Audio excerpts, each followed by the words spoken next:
বন্ধুরা, welcome to our channel. তো আমি আজকে চলে এসেছি কান্তাস গ্ল্যামার ওয়ার্ল্ডে। এটা অবস্থিত ভানুরাতে। পুজোর আগে এখন একটু হেয়ারটা স্মুথনিং করাবো বলে। আমার হেয়ারটা অনেক ড্যামেজ হয়ে গেছিলো, অনেক কার্লি হেয়ার, আর এবং ড্যামেজও প্রচুর হয়ে গেছিলো। তোমরা দেখতেই পাচ্ছ আমার চুলের কি অবস্থা। তো এই দিদির কাছে আমি চলে এসেছি আজকে হেয়ারটা স্মুথনিং করাবো। তো আমি হেয়ারটা স্মুথনিং করেছি ম্যাট্রিক্সের প্রোডাক্ট দিয়ে। তো তোমরা সকলেই জানো ম্যাট্রিক্স কতটা ভালো। তো ম্যাট্রিক্সের শ্যাম্পু দিয়ে আমার হেয়ারটা প্রথমে শ্যাম্পু করানো হচ্ছে। তো খুবই ভালো লাগছে শ্যাম্পুটা যখন করাচ্ছিল, খুবই আরাম লাগছিল আমার। আমি এই ফার্স্ট টাইম হেয়ারটা স্মুথনিং করাচ্ছি।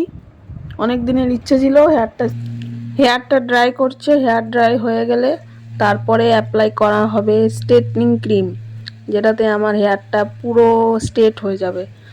কেমন দেখতে লাগবে আমাকে সেটা নিয়ে আমি খুবই এক্সাইটেড ছিলাম। তো দেখা যাক কি হচ্ছে। তো এবারে আমার হেয়ারে ফুল সেকশন করে এবারে part by part cream apply করা হচ্ছে। তো ক্রিম অ্যাপ্লাই করার পর এবার আধ ঘন্টা 45 মিনিট আমাকে বসে থাকতে হবে। তো বসে আছি ওয়েট করে। এবারে আমার হেয়ারটা আবার ওয়াশ করিয়ে আবার শুকিয়ে এবার ফুল স্ট্রেটনিং চলছে।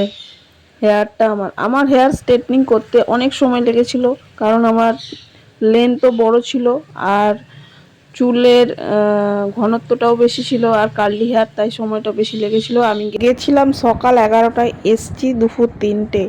এতক্ষণ সময় লেগেছিল আমার হেয়ারটা লাগবেই, কারণ চুলটা এত মোটা। প্রচণ্ড খিদে পেয়ে গেছিলো, তাই চিড়ে ভাজার প্যাকেট দিদি এনেছিল, আমাকে দিয়েছিল, আমি খাচ্ছিলাম আর ওরাও খাচ্ছিল। তো খেতে খেতে এবারে আমার নিউট্রিলাইজার অ্যাপ্লাই হচ্ছে। নিউট্রিলাইজার অ্যাপ্লাই করার পর দেখা যাক ফাইনাল লুকটা কেমন আসে। তো তোমরা দেখতে থাকো আর আমার চ্যানেলটা অবশ্যই সাবস্ক্রাইব করে দেবে, লাইক কমেন্ট শেয়ার করে দেবে, সে থাকা বেল আইকনটি প্রেস করে দেবে। তোমরা যারা পুজোর সময় হেয়ার স্ট্রেটনিং স্মুথনিং করাতে চাও তো করাতে পারো। এই দিদির কাছে খুব ভালো সার্ভিস দেয় এবং খুব ভালো হাতের কাজ এবং ব্যবহারও খুব ভালো। অফার চলছে পুজোর সময়, তো তোমরা করাতে পারো। তো আমার হেয়ার ওয়াশ করানো চলছে, হেয়ার ওয়াশ করছে, আমার তো খুবই ভালো লাগছে, আমি এনজয় করছিলাম। তো এবারে আমার হেয়ার ওয়াশ হয়ে গেছে, এবার ড্রাই করা হচ্ছে।